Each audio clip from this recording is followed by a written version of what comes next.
এবার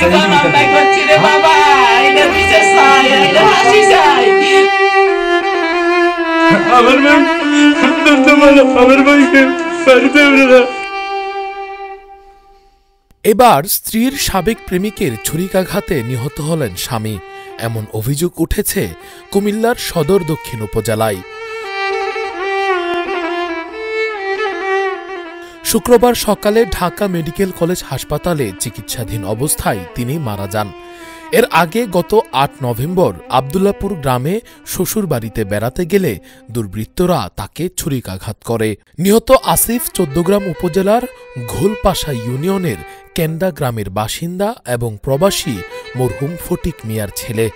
দীর্ঘদিন সৌদি আরবে থাকার পর ২ মাস আগে তিনি দেশে ফিরেছিলেন।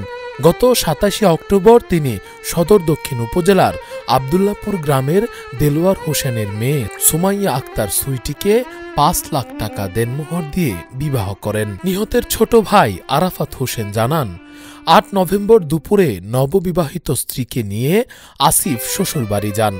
সন্ধ্যায় শ্যালক সন্তানকে সঙ্গে নিয়ে অলির বাজারে ঘুরতে বের হন। পরে হাঁটতে হাঁটতে বাড়ি ফেরার পথে সাদিয়া দারুল উলুম মাদ্রাসার সামনে উৎপেতে থাকা রাব্বি প্রকাশ বাপ্পি ও তার সহযোগী পারভেজ তাদের উপর হামলা চালায়।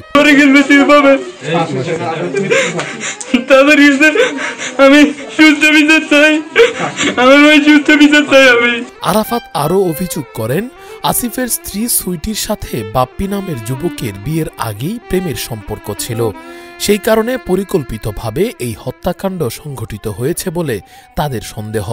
তিনি জানান, আসিফ মারা যাওয়ার পর ঘটনাটি ভিন্ন খাতে নেয়ার জন্য সুইটি নিজেই থানায় ছুরিকাঘাতের মামলা করেন। তবে এই অভিযোগ অস্বীকার করেছেন সুমাইয়া আক্তারের বাবা দেলোয়ার হোসেন।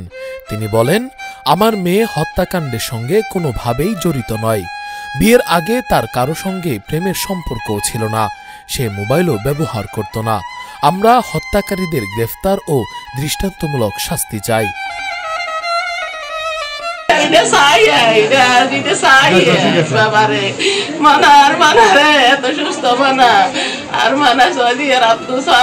বিদেশ করে বাইতে আইছে রে বাবা, আর বহুত আশা ভরসায় উতেরে লই কিল্লা উতেরে বিজ্ঞানী করছে রে বাবা, তোর কাছে বিশেষ চাই রে বাবা।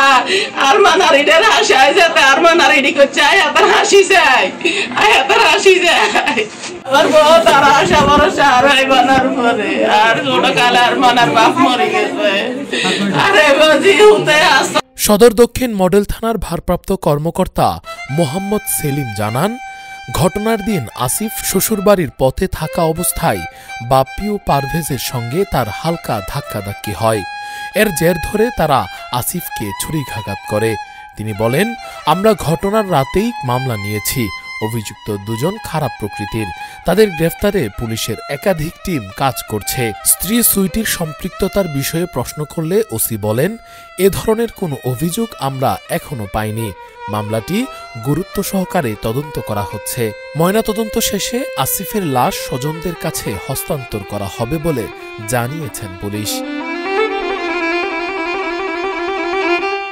Rakibul Islam Rais, face the people, desk report.